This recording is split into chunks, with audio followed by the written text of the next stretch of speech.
is David Wilkenfeld, and it's a pleasure to be here with you. The first guy I worked for was in real estate. I was a real estate salesperson, and one day I was working on a deal. I was doing well with him, and he did something that I didn't like, and I said, you know what, I'm just going to open my own office. I did well with that, but it was kind of slow moving, and it wasn't really super inspiring for me. So from there, I just found things that I was interested in, whether it was getting involved in the thoroughbred horse racing industry. So I started out as a hobby, and then I turned that into a business. My brother was in the fashion industry and owning a modeling agency. They needed someone that could invest and help them on the business side of things.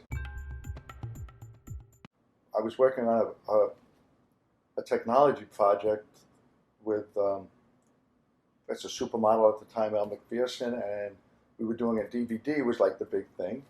As we were developing it, the internet in like probably 97, around then, was just starting to becoming something that people were becoming aware of. And technology partners said,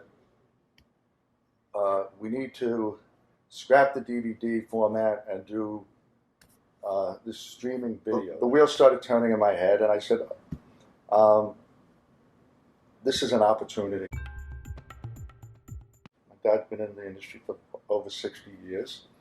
So I went to him and his partner. I said, why don't we sell dresses online? And then I came up with some names: PromGirl, Simply Dresses, and that's how it started. And they were actually, for the first year and a half, they were partners in the business. Then they told me, this is a waste of time. Good luck. You can have the company.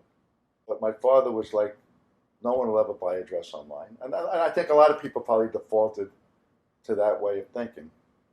But, what I saw was, some people were buying dresses online, but a lot of people were looking online. You have 1 million people coming to your website, you can figure out, if you're smart enough, how to make a business out of that. It took a lot of twists and turns over the years to get to, where we are today. We found a vendor that was more of a junior vendor, so lower price point, bigger turn, and we put one of their dresses up, and it crossed over into prom, so it was a great dress, and we just sold out right away. We kept ordering from the vendor, whether they had 30 pieces or 50 pieces, we kept taking more, and then they said, okay, this dress is done. It wasn't a good dress. And we're like, what do you mean it wasn't a good dress? It's probably the best dress we've ever had. So we call the manufacturer, he says, okay, we said, we want to cut this dress. And normally, if we had like 20 or 30 pieces in stock of a dress, that was a lot. And he said the minimum is 500 pieces. So I turned to Kim at the time, who's now CMO, and we looked at each other and we said, let's go for it. And we sold the 500, and then we ordered another 1,000, and we probably sold 5,000 pieces of that dress. So it made us realize the power of understanding a good dress and having the stock. You have to have the drive and the passion and the belief, and you have to have the determination that no matter what,